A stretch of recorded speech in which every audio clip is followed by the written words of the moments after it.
خواتین و حضرات، سیاست اور معیشت دونوں انٹرلنکڈ ہیں، ڈائریکٹلی کنیکٹڈ ہیں۔ معاشی حالات ہمارے سیاسی حالات پر بڑا اثر انداز ہوتے ہیں، اور معیشت کی بات کریں تو زراعت ہماری ریڑھ کی ہڈی ہے، لیکن زراعت سے جڑے لوگ کافی پریشان نظر آتے ہیں، چاہے معاملہ ہو کھاد کا، چاہے معاملہ ہو بیج کا، چاہے معاملہ ہو پانی کا۔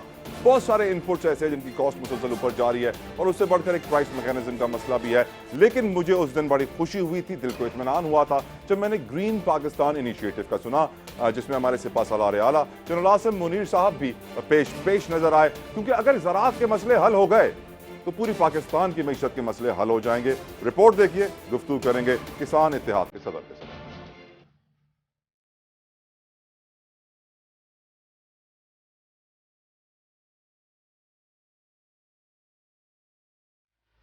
پاکستان کو خوشحالی اور ترقی کی منزل تک پہنچانے کا مشن، وفاقی حکومت اور فوج کے تعاون سے ملک میں زرعی انقلاب لانے کے لیے ایک بڑے منصوبے گرین پاکستان انیشیٹو کا آغاز ہو چکا ہے، جس کے تحت بنجر زمینوں کو قابل کاشت بنانا ایک بہت بڑا قدم ہے۔ ملک کی معیشت میں زراعت 23% جی ڈی پی کا اضافہ کرتی ہے۔ منصوبے کے تحت ملک بھر میں 2 ٹریلین روپے کی معاشی سرگرمیاں ہوں گی۔ زراعت کے شعبے میں 3 ارب ڈالرز تک غیر ملکی سرمایہ کاری آئے گی، جبکہ مقامی سرمایہ کاری اس کے علاوہ ہوگی۔ زرعی شعبے کو جدید ترین ٹیکنالوجی پر ترقی دینے کے لیے ملک بھر میں 44 لاکھ ایکڑ اراضی کو قابل کاشت بنانے کا منصوبہ شامل ہے۔ اس میں 13 لاکھ پنجاب، 13 لاکھ سندھ، 11 لاکھ خیبر پختونخوا، جبکہ 7 لاکھ ایکڑ زمین بلوچستان میں موجود ہے۔ 95% چھوٹے کاشتکاروں کو بھی فائدہ پہنچایا جائے گا۔ معاشی اور زرعی ترقی کے لیے سعودی عرب، چائنا، متحدہ عرب امارات، قطر اور بحرین سے مالی اور تکنیکی معاونت حاصل کی جائے گی۔ پاکستان میں ہر سال سیلاب سے فصلیں تباہ اور پانی ضائع ہوتا ہے،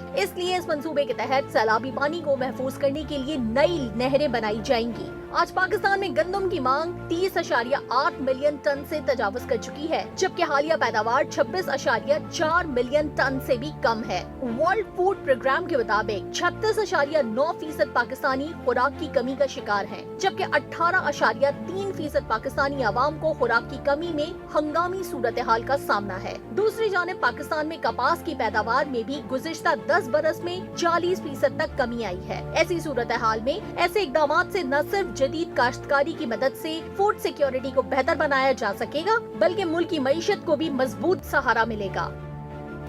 صدر کسان اتحاد خالد محمود کھوکھر صاحب اس وقت میرے ساتھ موجود ہیں۔ کھوکھر صاحب، thank you so very much, آپ نے اپنا قیمتی وقت مجھے دیا۔ پہلا سوال میں آپ سے پوچھنا چاہتا ہوں، اس انیشیٹو سے آپ کیا فائدے پاکستان کو ہوتے ہوئے دیکھ رہے ہیں، زراعت کو ہوتے ہوئے دیکھ رہے ہیں، کسان کو ہوتے ہوئے دیکھ رہے ہیں؟ دیکھیں جی، میں عرض کروں جس حساب سے ہماری ہر سال آبادی بڑھ رہی ہے، ہم ہر سال آبادی میں ایک نیا نیوزی لینڈ یا سنگاپور ایڈ کر رہے ہیں، اس حساب سے ہماری ایگریکلچر کی گروتھ نہیں تھی۔ ایک گرین ریولوشن آیا تھا 60 کی دہائی میں، اور میں سمجھتا ہوں اب یہ ایک ڈیجیٹل ریولوشن ہے، اور یہ وقت کی اہم ضرورت تھی اس وقت، کیونکہ اس وقت ہم تقریباً 12 سے 15 بلین ڈالر کی ایگریکلچر پروڈیوس کی امپورٹ کر رہے ہیں۔ ہم کلوانے کو تو ایک زرعی ملک ہے، لیکن ہم گندم امپورٹ کرتے ہیں، ہم دالیں امپورٹ کرتے ہیں، ہم کپاس امپورٹ کرتے ہیں، ہماری سب سے بڑی جو ایگریکلچر کی امپورٹ ہے وہ ایڈیبل آئل ہے، ہم سویابین امپورٹ کرتے ہیں، ہم بیج باہر سے امپورٹ کرتے ہیں۔ ہم نے ریسرچ کے اوپر کوئی انویسٹمنٹ نہیں کی، ہمارا ریسرچ کا بجٹ نہ ہونے کے برابر ہے ایگریکلچر کی جی ڈی پی کا 0.18۔ تو اس وقت پوری ریاست نے مل کے جو فیصلہ کیا ہے فوڈ سیکورٹی کے لیے، کیونکہ ہم بچپن سے ایک سنتے آ رہے ہیں کہ جدے گھر دانے ادے کملے بھی سیانے، اگر ہمارے گھر میں کھانے کو گندم بھی نہ ہو۔ آپ کے سامنے ہے کہ اس دفعہ آٹے کی لائنوں میں لگ کے کتنی خواتین، جو میں ان کو شہید ہی کہوں گا، 24 خواتین شہید ہوگی لائنوں میں لگ کے۔ کیا یہ ملک اسی قابل تھا؟ کیا اللہ تعالیٰ نے ہمیں کیا کچھ نہیں دیا؟ میدانی علاقہ ہمارے پاس ہے، پہاڑ ہمارے پاس ہیں، دریا ہمارے پاس ہے، اللہ نے ہمیں سب کچھ دیا کھوکھر صاحب، لیکن ہم نے کسانوں کو کیا سب کچھ دیا؟ کیا ہم نے اللہ کی نعمتوں کو صحیح طرح تقسیم کیا؟ میں اسی طرف آ رہا ہوں نا۔ کسانوں کے پاس سب سے بڑا مسئلہ ہے کہ جدید ریسرچ نہیں ہے، ان کے پاس بہتر بیج نہیں ہے، ان کو سرٹیفائی بیج نہیں ملتا، ان کے پاس جدید مشینری نہیں ہے، کاسٹ آف پروڈکشن میں ان کے پاس لیول پلینگ فیلڈ نہیں ہے۔ ہماری دن بدن پیداواری لاگت بڑھ رہی ہے، کھادیں مہنگی ہو رہی ہیں، بجلی بہت مہنگی ہو گئی ہے، ڈیزل مہنگا ہو گیا، بیج مہنگا ہو گیا، پیسٹیسائڈ مہنگی ہو گئی، اور اس پہ کوئی کام۔ اب آ کے یہ جو گرین انیشیٹو ہے، اس میں کم از کم ایک چیز ہوگا کہ ایک تو کاشتکار کی فیوچر مارکیٹنگ ہو جائے گی۔ کاشتکار کو اب پتہ ہی نہیں ہوتا اس کو کیا ریٹ مل رہا ہے۔ اس میں یہ ہوگا کہ کاشتکار کو ایک چیز تعین ہو جائے گا، اس کا فصل کاشت کرنے سے پہلے اس کو یہ ریٹ ملے گا، نمبر 1۔ دوسرا یہ ہے کہ جب اس کو جدید ریسرچ کے تحت اچھا بیج ملے گا تو اس کی پر ایکڑ پیداوار بڑھے گی، پھر وہ بیلنس یوز آف فرٹیلائزر کر سکے گا، اس کے لیے جو فائنینشلی ایشو ہیں وہ دور کیے جائیں گے، اور خصوصاً یہ جو ابھی اسپیشل انویسٹمنٹ فیسیلیٹیشن کونسل بنائے گی، اس کے بہت سارے فائدے ہوں گے۔ پہلے تو کوئی فائل جاتی تھی مختلف دفتروں میں پھرتی کتنا رہتی وقت تھی، لگ جائے گا اب کھوکر صاحب ان فائدوں کو پہنچانے میں؟ دیکھیں میں آپ کو عرض کروں جناب، ایک اللہ کی ذات ہے، وہ کہتی ہے کن تو ہو جا فیکون، پس وہ ہو گیا۔ انسان جب وہ کام کرتا ہے، تجویز، تئید، تدبیر، کوشش، وقت، مشکل، ہر چیز درکار ہوتی ہے اس کے لیے۔ سر حقیقت تو یہ ہے کہ اس وقت بھی ہمارے سندھ کے جو کسان ہیں نا، وہ اپنی کاٹن بیچنے کے لیے بڑے پریشان ہیں، مشکل سے 7300 کا ریٹ ملا سر۔ میں اسی طرف آ رہا ہوں، کیونکہ اس وقت ہمارے صرف کاٹن کے نہیں بلکہ مکی کے کاشتکار بھی بڑے پریشان ہیں کہ جب اس کی ہارویسٹنگ شروع ہونے لگی تھی تو 4000 ریٹ تھا، آج 1800 روپے ریٹ ہے۔ کپاس کا ریٹ گورنمنٹ نے خود جو منیمم سپورٹ پرائس رکھی ہے وہ 8500 ہے، لیکن کاشتکار کو وہ 8500 نہیں مل رہا۔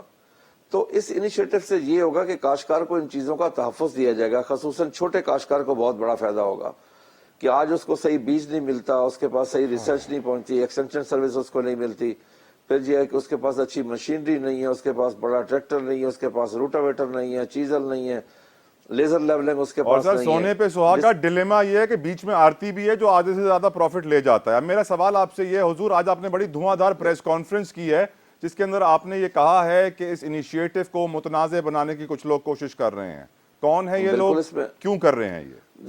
دیکھیں میں آپ کو عرض کو میں نام نہیں لوں گا، کچھ لوگوں کو ٹی وی پہ سنا، کچھ کو سوشل میڈیا پہ دیکھا کہ اگر پاکستان ترقی کے راہ پہ گامزن ہو رہا ہے، اس وقت پاکستان ایک صحیح سمت میں جا رہا ہے، دیکھیں ہمارے پاس 76 سال سے جو غیر آباد رقبے پڑے ہیں، اگر ان کو آباد کیا جا رہا ہے، اس کے لیے ایک اسپیشل انیشیٹو لیا جا رہا ہے تو اس کی ہمیں سپورٹ کرنی چاہیے۔ اگر وہ رقبے آباد ہوں گے، اس سے جو فصل آئے گی اس پاکستان میں رہنی ہے، اور اگر فصل کو ہم باہر بھیجیں گے تو اس کے بدلے میں ڈالر آئیں گے۔ ایک 76 سال سے اگر زمین خالی پڑی ہے تو کسی نے نہیں سوچا۔ آج وہ چھوٹا کاشتکار بڑے کاشتکار کی بات کر رہے ہیں، ہمارے اکنامک ایشو کو سوشل ایشو بنا رہے ہیں، ہمیں زراعت پہ بات کرنی چاہیے۔ آج وہ کہتے ہیں جی چھوٹا کاشتکار مارا جائے گا، میں کلیئر کرنا چاہتا ہوں چھوٹے کاشتکار سے کوئی زمین نہیں لے رہا، ایک۔ دوسرا جو رقبے آباد ہو رہے ہیں اس میں آرمی کا کسی قسم کا کوئی حصہ نہیں ہے۔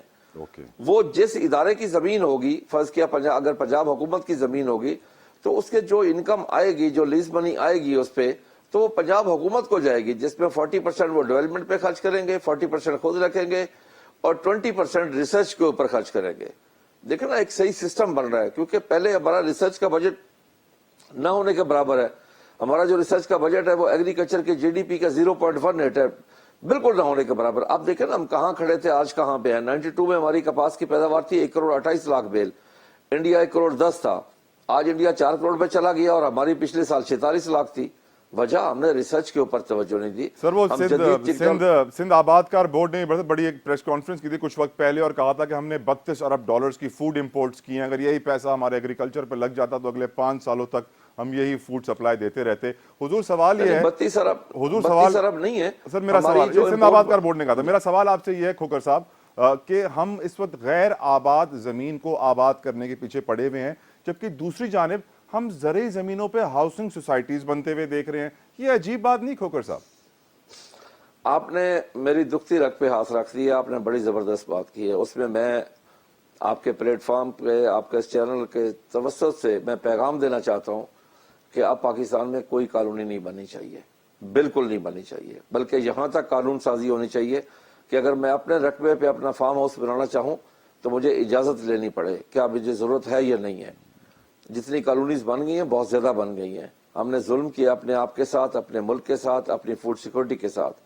دیکھیں نا آج پوری دنیا میں نمبر 1 پرائرٹی فوڈ سیکورٹی ہے، بارڈر سیکورٹی نمبر 2 پہ چلی گئی ہے۔ اور اسی طریقے سے ہم نے غیر آباد رقبے جو آباد نہیں کیے وہ بھی ہم نے اپنے اوپر ظلم کیا ہے۔ یہ کام ہمیں 20 سال پہلے کرنا چاہیے۔ سر اس ظلم کے خلاف میں نے آپ کو دھواں دھار پریس کانفرنس کرتے ہوئے کیوں نہیں دیکھا؟ میں نے بہت پریس کانفرنس کی ہے، میں نے کراچی جا کے کی ہے، میں نے کوئٹہ کی ہے، میں نے پشاور کی ہے، میں نے لاہور کی ہے، میں نے ہر جگہ پہ پریس کانفرنس کی ہے، اور اس کالونی کے خلاف آواز سب سے پہلے اٹھانے والا ہی میں تھا۔ کیا کوئی فائدہ ہوا حضور؟ آواز اٹھانے کا کوئی فائدہ ہوا؟ کسی نے کان دھرے؟ دیکھیں میں پھر وہی کہوں گا کہ ہمارے اختیار میں اتنا کچھ نہیں ہوتا کہ میں کہوں گا جو بات میں کہوں گا وہ ہو جائے گی، کچھ باتیں ہو جاتی ہیں، کچھ نہیں ہوتی، اور ہم اپنے مقصد میں آج تک وہ 100% کامیاب سر یوریا کی آج آفیشل قیمت کتنی ہے اور مارکیٹ میں کتنے میں مل رہی ہے؟